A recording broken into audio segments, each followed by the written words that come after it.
성도 여러분 안녕하세요. 오늘도 말씀의 은혜로 승리하는 저와 여러분 되길 주님의 이름으로 축원드립니다. 우리 계속해서 누가복음 여행을 떠나고 있어요. 어제 내용을 잠깐 기억해 보겠습니다.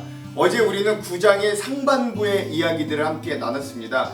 12제자를 이제 훈련을 다 시키신 12제자를 전도 여행으로 파송시키시고 또 오병이어의 기적을 일으키시고 베드로의 첫 번째 고백과 그 드디어 자기를 드러내시는 순환 예고를 하시는 예수님의 모습을 우리가 함께 살펴보았습니다.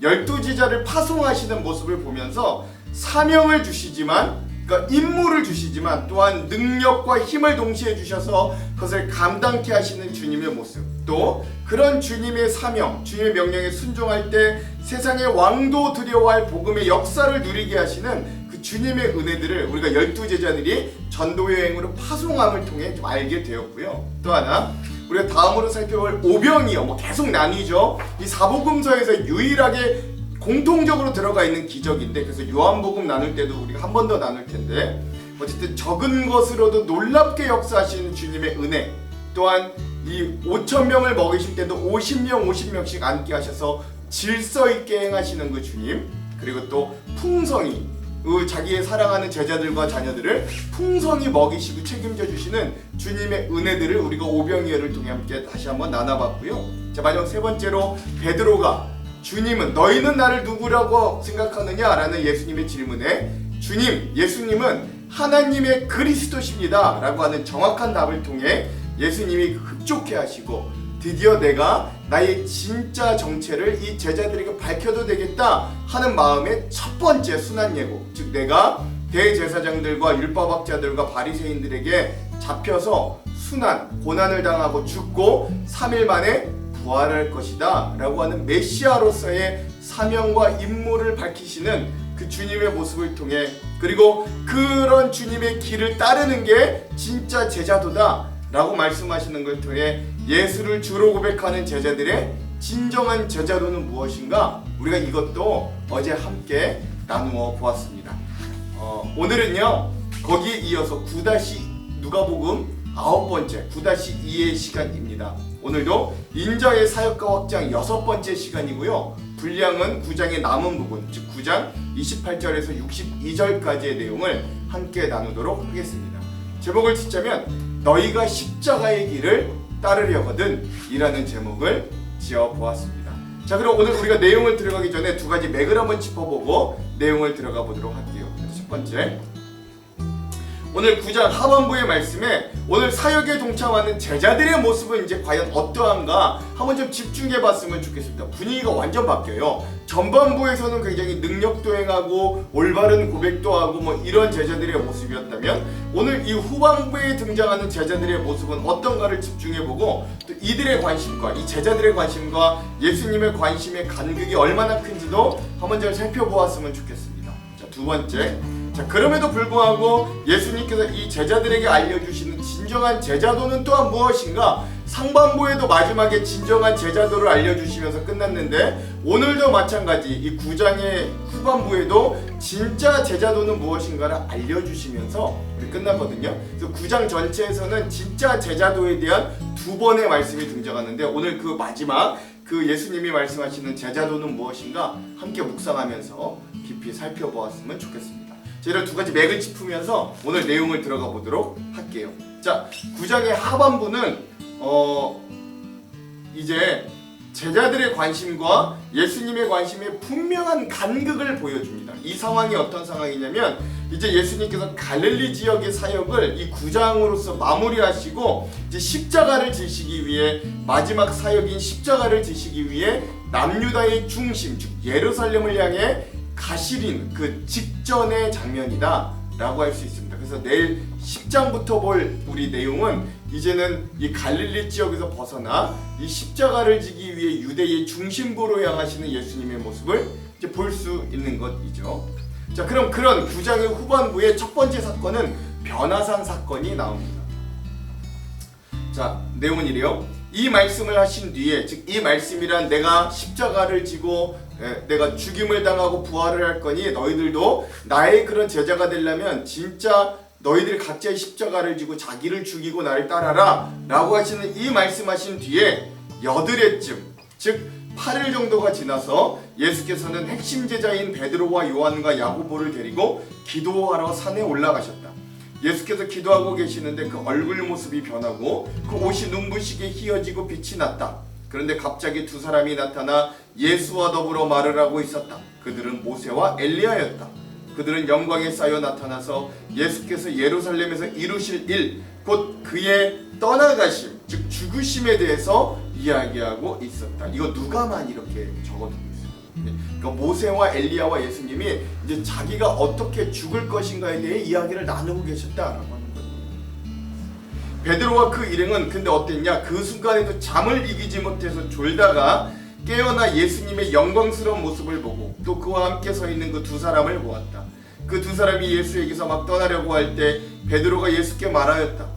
선생님, 우리가 여기서 지내는 것이 좋겠습니다. 우리가 초막셋을 지어 하나는 선생님을, 하나는 모세를, 하나에는 엘리야를 모시겠습니다. 베드로는 자기가 무슨 말을 하는지도 모르고 그렇게 말하였다. 그가 이렇게 말하고 있는데 구름이 일어나 그 세 사람을 휩쌌다. 그들이 구름 속으로 들어가니 제자들은 두려움에 사로잡혔다. 그리고 구름 속에서 이런 소리가 났다. 이는 내 아들이요 내가 택한 자다. 너희는 그의 말을 들어라. 그 소리가 끝났을 때 예수님만이 거기 계셨다. 제자들은 입을 다물고 그들이 본 것을 얼마 동안 아무에게도 알리지 않았다. 라고 하면서 이런 예수님이 영광스럽게 변하는 변화산 사건이 일어나게 되었죠. 이때 제자들은 자고 있다가 예수님의 영광스럽게 변한 모습을 보고 깜짝 놀라는 모습도 보게 됩니다. 그 이후에 항상 변화산 사건 하면 뒤에 따라오는 귀신 들린 아이의 치유에 실패한 제자들과 그 아이를 고치시는 예수님의 모습이 등장해요. 자, 다음날 그들이 산에서 내려오니 큰 무리가 예수를 맞이하였다. 그런데 무리 가운데 한 사람이 소리를 크게 내서 말하였다. 선생님, 내 아들을 보아주십시오. 그 아이는 내 외아들입니다. 귀신이 그 아이를 사로잡으면 그 아이는 갑자기 소리를 지릅니다. 또 귀신은 아이에게 경련을 일으키고 입에 거품을 물게 합니다. 그리고 아이를 상하게 하면서 좀처럼 떠나지 않습니다. 그래서 선생님의 제자들에게 귀신을 내쫓아달라고 청하였으나 그들은 해내지 못했습니다. 예수께서 이렇게 대답하셨다. 아, 믿음이 없고 삐뚤어진 세대여, 내가 언제까지 너희와 함께 있어야 하며 너희를 참아주어야 하겠느냐? 내 아들을 이리로 데려오너라. 아이가 예수에게로 오는 도중에도 귀신이 그 아이를 거꾸로 때리고 경련을 일으키게 하였다. 예수께서는 그 악한 귀신을 꾸짖으시고 아이를 낫게 하셔서 그 아버지에게 돌려주셨다. 사람들은 모두 하나님의 위대한 능력을 보고 놀랐다. 사람들이 모두 예수께서 하신 일을 보고 놀라서 감탄하고 있을 때에 예수께서 제자들에게 이렇게 말씀하셨다 라고 하면서 이제 두 번째 순환 예고가 나옵니다. 너희는 이 말을 귀담아 들어라. 인자는 사람들의 손에 넘어갈 것이다. 그러나 제자들은 이 말씀을 깨닫지 못하였다. 그들이 그 말씀을 이해하지 못하도록 그 뜻이 숨겨져 있었다. 또한 그들은 그 말씀에 관하여 예수님께 묻기조차 두려워하였다 라고 하는 것이죠. 자, 이렇게 귀신 쫓기에 실패한 제자들을 대신해 예수님이 귀신을 쫓아내 주시고 이 믿음이 없는 세대여, 이 악한 세대여 라고 하면서 제자들과 거기 있는 무리들을 책망하십니다. 자, 그러면서 그 귀신을 쫓아내니까 사람들이 그 겉모습만 감탄하고 있는 거예요. 그러나 그때 주님은 다시 한번 자신이 어떤 메시아인지 어떤 길을 가야 되는지를 두 번째로 나타내시는데 그게 두 번째 순환 예고예요. 너희는 이 말을 귀담아 들어라. 인자는 사람들의 손으로 넘어갈 것이다. 그러나 제자들은 이 말씀을 깨닫지 못하였다. 그들이 그 말씀을 이해하지 못하도록 그 뜻이 숨겨져 있었다. 또한 그들은 그 말씀에 관하여 그에게 묻기조차 두려워하였다. 즉 예수님은 이렇게 귀신을 쫓아내주시고 그 겉모습에만 화려한 모습에 취해 있는 제자들, 우쭐대는 제자들에게 자신이 어떤 사역을 하고 어떤 메시아인지를 다시 한번 두 번째 알려주시는 것이었어요.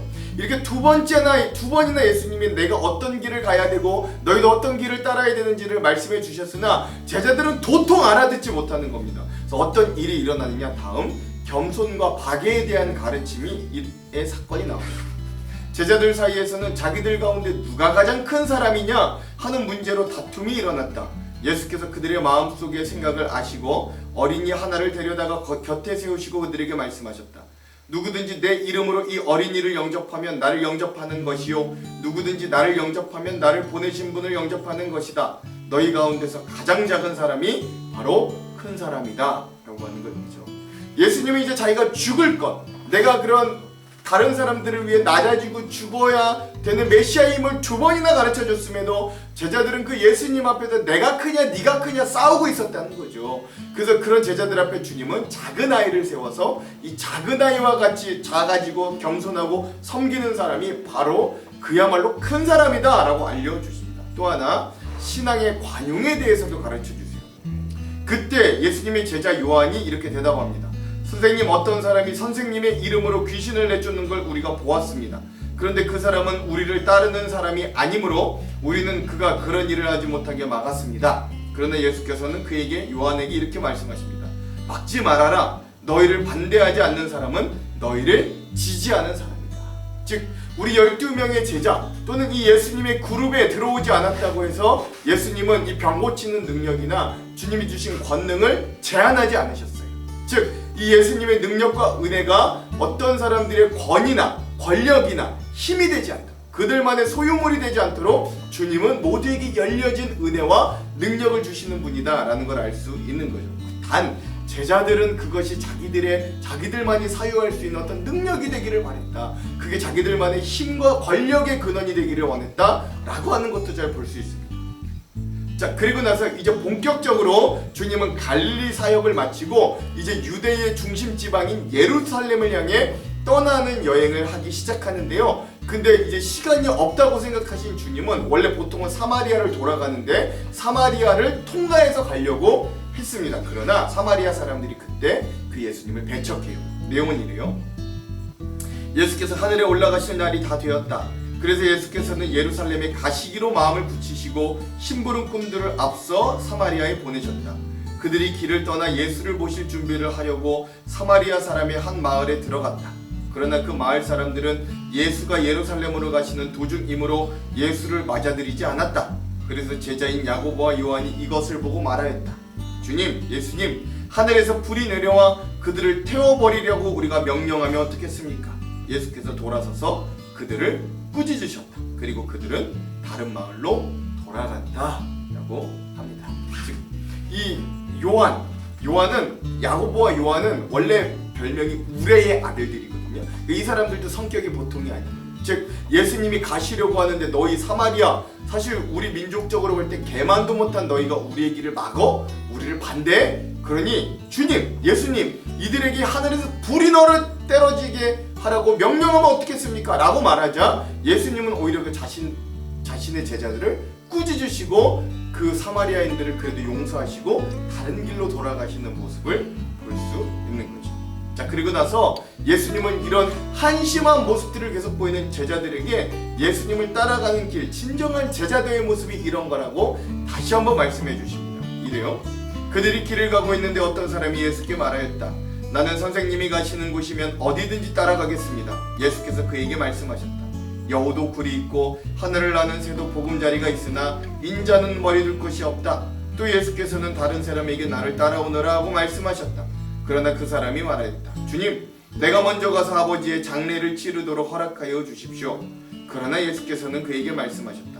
죽은 사람들을 장사하는 일은 죽은 사람들에게 맡겨두고 너는 가서 하나님의 나라를 전파하여라. 또 다른 사람이 말하였다. 주님, 내가 주님을 따라가겠습니다. 그러나 먼저 집안 식구들에게 작별 인사를 하게 해주십시오. 예수께서는 그에게 말씀하셨다. 누구든지 손에 쟁기를 잡고 뒤를 돌아보는 사람은 하나님 나라에 합당하지 않다.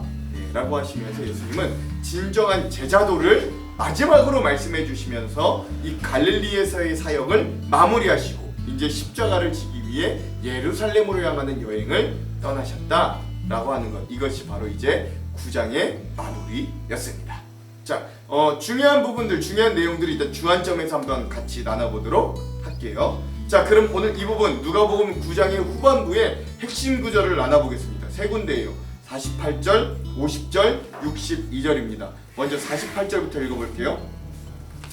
그들에게 이르시되 누구든지 내 이름으로 이런 어린아이를 영접하며 곧 나를 영접함이요 또 누구든지 나를 영접하면 곧 나 보내신 이를 영접함이라. 너희 모든 사람 중에 가장 작은 그가 큰 자니라. 아멘. 50절입니다. 예수께서 이르시되 금하지 말라. 너희를 반대하지 않는 자는 너희를 위하는 자니라 하시니라. 아멘. 62절이에요. 예수께서 이르시되 손에 쟁기를 잡고 뒤를 돌아보는 자는 하나님 나라에 합당하지 아니하니라 하시니라. 아멘. 그래서 오늘 이 진정한 제자도 또 잘못 방향을 잡는 제자들에게 진짜 믿음은, 진짜 복음은 어떤 거라고 알려주시는 그 주님의 해답과 가르침의 말씀들을 오늘 마가복음 9장 후반부의 핵심 구절로 한번 삼아 보았습니다. 자, 그럼 오늘 이 부분에 대한 주안점 세 가지를 함께 나누고 오늘 말씀을 읽어볼게요. 첫 번째, 자, 오늘 우리가 읽을 이 누가복음 9장의 후반부는 변화산 사건이 기록되어 있습니다. 그런데 이 변화산 사건이 언제 일어났는가가 중요한데, 이 누가복음에서는 이 사건은 예수님께서 처음으로 자신이 그리스도이고 십자가 죽음과 부활에 대해 예언하시고 난 이후에 일어났다는데 우리는 좀 주목할 필요가 있어요. 그래서 변화산 사건 중에서 예수님께서 용모가 변화되고 옷이 휘어져 광채가 나는 그 신비로운 광경이 제자들이 목격했다, 뭐 이게 중요한 게 아니라 예수님이 누구인지를 그 변화산에서 하나님이 답변하시고 계시다라는 것들이 중요한 거예요. 즉 예수님은 인간을 구원하시려 이 땅에 오신 하나님의 아들이라는 사실을 오늘 본문이 증거해 주는 겁니다. 35절, 구름 속에서 소리가 나서 이르되 이는 나의 아들 곧 택함을 받은 자니 너희는 그의 말을 들으라 하고. 아멘. 그렇죠. 더 나아가 이 변화산 사건은 예수님이 누구신가를 답변할 뿐만 아니라 예수님께서 앞으로 하실 일에 대해서 미리 증거하기도 하는 거예요.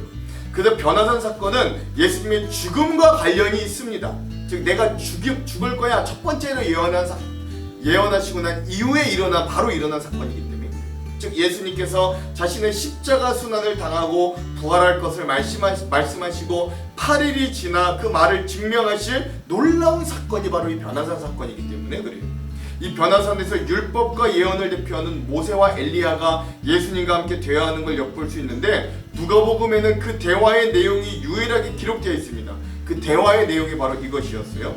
영광 중에 나타나셔서 장차 예수께서 예루살렘에서 별세하실 것을 말할세라고 합니다. 별세라는 건 죽을 것, 돌아가실 것이잖아요. 예수님이 어떻게 죽을 것인가를 이 모세와 엘리야와 이야기를 나누고 계셨다라는 거예요.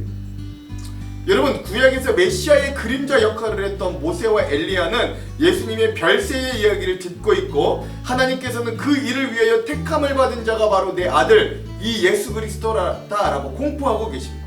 그렇다면 이 변화산 사건은 십자가의 사건과 긴밀하게 연관이 되어 있음을 우리가 알 수 있는 거예요.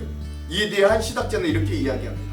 변화산 사건이나 십자가 사건 중 하나의 사건이라도 묵상하고 싶다면 이 두 사건 모두 각각 또 다른 한 사건을 배경에 염두에 두고 그 사건을 바라보아야 합니다. 변화산에서 예수님은 영광을 받으시고 골고다 예루살렘 밖 언덕에서 예수님은 수치를 당하십니다.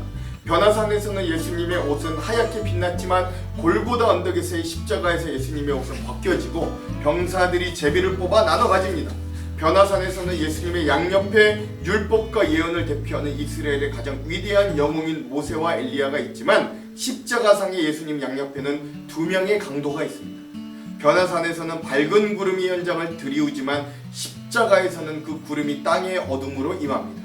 변화산에선 베드로는 이 모든 것이 참으로 아름답고 놀랍다고 엄격결에 내뱉지만 십자가 자리에서는 예수님을 모른다고 부인하고 수치의 심에 숨습니다.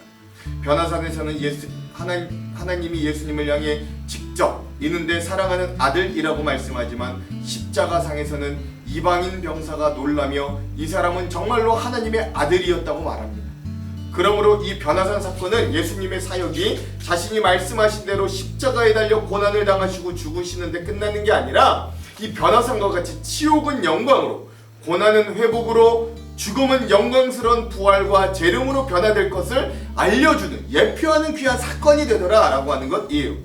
한편 베드로는 이 변화산의 사건을 온전히 이해하지 못한 채 계속 심각하게 졸다가 잠결에 본 그런 예수님의 영광스러운 모습에 자신이 무슨 말을 하는지도 모른 채 주여 우리가 여기에 있는 것이 좋사오니 우리가 초막셋을 짓되 라고 고백을 합니다.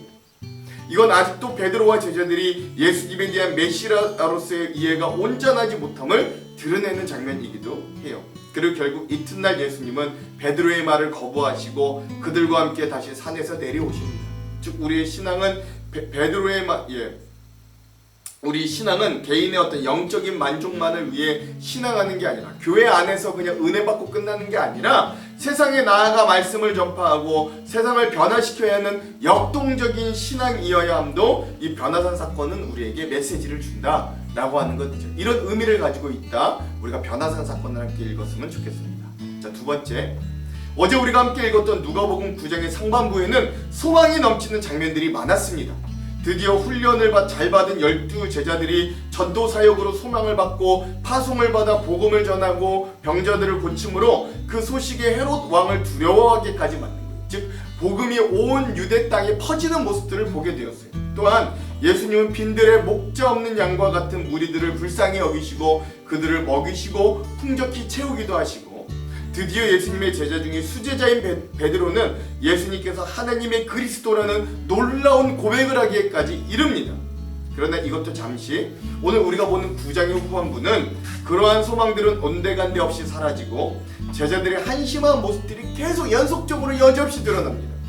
변화사전에서 예수님과 함께 올라갔던 핵심 제자들인 베드로와 요한과 안드레는 예수님께서 기도하실 때 심각하게 졸았고 영광스럽게 변화된 주님의 모습에 어찌할 바를 모르며 자신이 무슨 말을 하는지도 모르는 상황에 처하게 돼요. 32절에서 33절, 베드로와 및 함께 있는 자들이 깊이 졸다가 온전히 깨어나 예수의 영광과 및 함께 선 두 사람을 보더니 두 사람이 떠날 때에 베드로가 예수께 여짜오되 주여, 우리가 여기 있는 것이 좋사오니 우리가 초막셋을 줄 때 하나는 주를 위하여, 하나는 모세를 위하여, 하나는 엘리야를 위하여 하사이다 하되 자기가 하는 말을 자기도 알지 못하더라. 아멘. 이렇게 되어 있습니다. 또한 그렇다면 산 아래 남아있던 제자들은 어땠느냐? 이 제자들은 귀신 들린 아이를 데려온 아버지의 부탁을 들어 그 아들을 고치려고 하였지만 결국 실패했어요.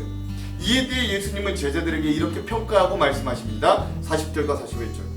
당신의 제자들에게 내쫓아 주기를 구하였으나 그들이 능히 못하더이다. 예수께서 대답하여 이르시되 믿음이 없고 패역한 세대여, 내가 얼마나 너희와 함께 있으며 너희에게 참으리요. 내 아들을 이리로 데리고 오라 하시니 아멘. 그렇죠. 그리고 나서 예수님은 그 귀신 들린 아이를 고쳐주시고 다시 한번 두 번째로 자기의 순환의 예고를 해주시는 거예요. 43절에서 45절. 사람들이 다 하나님의 위엄에 놀라니라. 그들이 다 그 행하시는 모든 일을 놀랍게 여길세 예수께서 제자들에게 이르시되 이 말을 너희 귀에 담아두라. 인자가 장차 사람들의 손에 넘겨지리라 하시되 그들이 이 말씀을 알지 못하니 이는 그들로 깨닫지 못하게 숨긴 바 되었음이라. 또 그들은 이 말씀을 묻기도 두려워하더라. 아멘. 사람들은 귀신에 들린 아이를 척척 고쳐내시는 예수님의 능력에 경탄하며 놀랐습니다. 그리고 그렇게 놀라워하는 군중의 모습과 스승의 위대한 권능으로 인해 제자들은 한껏 거무되었지만 예수님은 다시 한번 직간접적으로 너희 제자들이 기대하는 영광스러운 결말은 없을 것이라고 못 박아 선포합니다. 그리고 제자들은 그 말씀이 무슨 뜻인지도 몰라 예수님께 묻기조차 두려워하는 모습을 말씀을 통해 보게 되는 거예요. 그럼에도 불구하고 제자들의 관심은 자신들이 예수님으로부터 얻을 영광스러운 모습에 온통 집중되어 있었습니다. 변화산에서도 초막셋을 지어 그곳에 머무르자고 하는 베드로의 말이 그랬고, 오늘 두 번씩이나 자신이 고난과 죽임을 당할 것을 예언하신 예수님의 말씀에도 불구하고 제자들은 서로 자기가 크다고 다툼을 벌이는 것에서 우리는 그것을 알 수 있어요. 46절, 제자 중에서 누가 크냐 하는 변론이 일어나니 아멘. 또한 요한은 이 12제자에 속하지 않으면서도 예수님의 이름으로 귀신을 쫓아내는 자를 못마땅히 여기고 그를 금지시켰다고 예수님께 보고합니다. 즉 제자들은 배타적이고 독선적인 시각으로 복음을 자신들의 권력과 특권의 어떤 근원적인 힘으로 사용하고자 했던 거예요. 그러나 예수님께서는 이런 제자들의 잘못을 책망하시고 복음을 위하여 힘쓰는 모든 사람이 다 하나님의 사람이다 라는 걸 알려주십니다. 안타깝게도 제자들의 부족함은 여기서 끝이 아니라 예수님과 제자들이 예루살렘으로 빠르게 이동하기 위해 사마리아 지역을 통과하여 길을 가려고 할 때 이 안타깝게도 사마리아인들이 반대하고 배척하는 모습을 보여주거든요. 이런 사마리아인들의 모습에 분개하여 요한이 이렇게 말해요. 54절과 55절. 제자 야고보와 요한이 이를 보고 이르되 주여, 우리가 불을 명하여 하늘로부터 내려 저들을 멸하라 하기를 원하시나이까? 예수께서 돌아보시며 꾸짖으시고 아멘. 그렇죠. 즉 이렇게 많은 사건들 속에 나타난 제자들의 모습은 사실 예수님께서 추구하는 정반대 방향으로 가고 있다는 인상을 오늘 우리는 지울 수 없을 거예요. 그러나 이러한 제자들의 모습이 사실 오늘 믿음을 가지고 살아가는 우리의 모습과 별반 다르지 않습니다. 우리도 여전히 세상 속에서 예수님을 먼저 받아들이고 구원받은 제자로 살아가지만 여전히 우리는 세상 속에 성공하는 데 집착하고 예수님 대신에 내가 드러나기를 원하고 나의 영광을 위해 살아갑니다.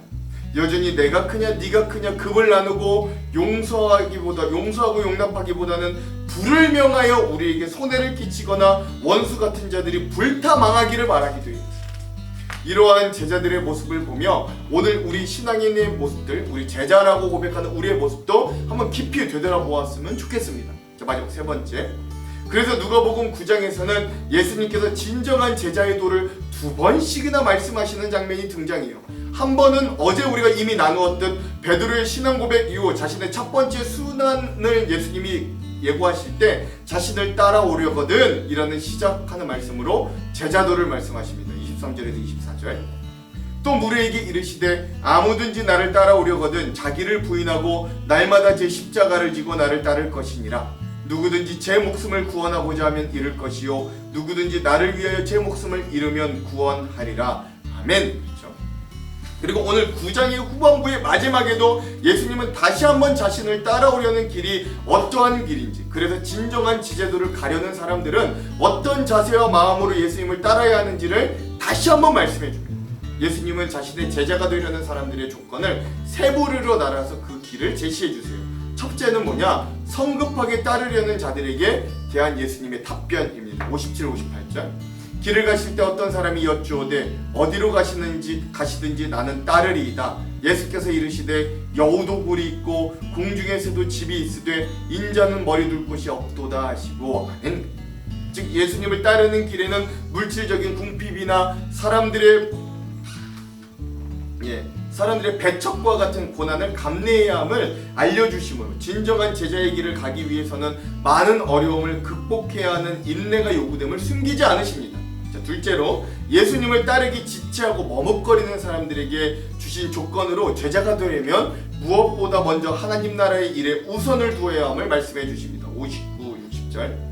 또 다른 사람에게 나를 따르라 하시니 그가 이르되 나로 먼저 가서 내 아버지를 장사하게 허락하옵소서. 이르시되 죽은 자들로 자기의 죽은 자들을 장사하게 하고 너는 가서 하나님의 나라를 전파하라 하시고. 즉 이 말은 부모를 공경하지 말라는 게 아니에요. 이 영에 속한 자가 가장 우선적으로 추구해야 할 것은 영적인 일이 먼저라는 사실입니다. 그래서 예수님은 이 사람의 어떤 미온적인 신앙에 진작 필요한 것이 하나님 나라에 대한 확신과 이에 대한 전파함을 확실하게 나타내 주므로 그에게 나태함과 주저함에 힘을 주고 힘껏 다시 한번 주님 앞에 나올 수 있도록 격려해 주시는 거예요. 마지막 세 번째 부류는 세상에 대한 미련이 아직 남아있는 자입니다. 61절에서 62절. 또 다른 사람이 이르되 주여 내가 주를 따르겠나이다마는 나로 먼저 내 가족을 작별하게 허락하소서. 예수께서 이르시되 손에 쟁기를 잡고 뒤를 돌아보는 자는 하나님 나라에 합당하지 아니하니라 하시니라. 아멘. 여기서 예수님이 가족과의 작별을 허락하지 않으신 건 그가 순수한 마음으로 가족들에게 작별을 고한다기보다는 그가 세상에 대한 미련을 아직 버리지 못함을 가족의 핑계로 이야기했기 때문입니다. 그걸 예수님이 꿰뚫어왔던 거예요. 그래서 예수님은 형식적인 작별은 그만두고 지금 바로 예수님의 제자로 따르는 것이 바로 진정한 제자도임을 말씀해 주시는 거예요. 오늘 우리도 제자라고 이야기해요. 오늘 우리 제자된 우리들도 지금 바로 즉시 주님의 말씀에 순종하고 계십니까? 그 길을 오늘 여기서 따르려고 애를 쓰십니까? 그러나 사실 우리는 수많은 조건을 달고 하나님 앞에 제자될 것 헌신을 다짐합니다. 이 일만 해결됩니다. 지금보다 형편이 조금만 좋아지면 하나님께서 자신의 모든 것을 바쳐 헌신하겠다고 약속합니다. 근데 여러분, 이거 거짓말이에요. 그러나 지금 헌신하지 않는다면 문제가 해결되고 형편이 나아져도 헌신할 수 없어요. 이 말은 세상과 현실적인 것들을 그냥 내팽겨쳐두고 주님만을 무조건 따르라는 말이 아니에요. 진정 제자로 살아가는 길은 옛것에 뒤돌아보지 않고 우선순위를 항상 주님의 일로 삼는 길을 걸어가는 사람들이라는 거죠. 사실 우리는 완벽하게 이 제자의 길을 걸어갈 수는 없습니다. 그러나 저 해바라기처럼 예수님과 저 십자가를 바라보며 그 방향을 잃지는 않을 수 있습니다. 그러니 오늘 우리가 저 십자가를 바라보며 진정한 제자도의 길을 애써 걸어가는 귀한 하루가 되시기를 주님의 이름으로 축원드립니다. 기도할게요. 하나님, 오늘 이 말씀 가운데 주님의 말씀, 주님의 의도와는 정반대로 가는 제자들의 모습이 바로 오늘 우리의 모습임을 발견하게 하여 주십시오. 그러나 주님이 끝내 우리에게 알려주신 그 귀한 제자의 길, 십자가의 길을 오늘 우리가 용기를 내어 헌신하며 걸어갈 수 있도록 애써 그 방향을 잃지 않도록 하나님 또한 우리의 믿음도 지켜주시옵소서. 오늘 이 말씀 여행을 통해 우리에게 그런 귀한 은혜와 믿음의 힘을 주실 주님을 기대하오니 주여 연약하고 부족한 우리 위에 함께하여 주시옵소서. 그렇게 하실 주님을 기대하며 예수님 이름으로 기도합니다. 아멘. 그럼 사랑하는 성도 여러분, 오늘 하루도 말씀으로 승리하십시오. 사랑하고 축복합니다. 화이팅! 이 말씀을 하신 후 8일쯤 되어 예수께서 베드로와 요한과 야고보를 데리고 기도하시러 산에 올라가사 기도하실 때에 용모가 변화되고 그 옷이 휘어져 광채가 나더라. 문득 두 사람이 예수와 함께 말하니 이는 모세와 엘리야라.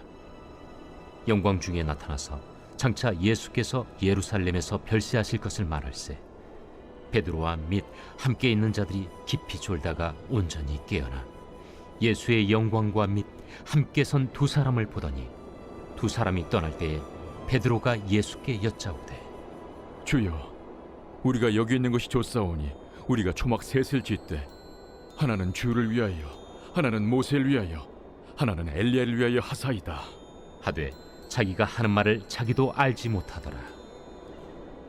이 말할 즈음에 구름이 와서 그들을 덮는지라.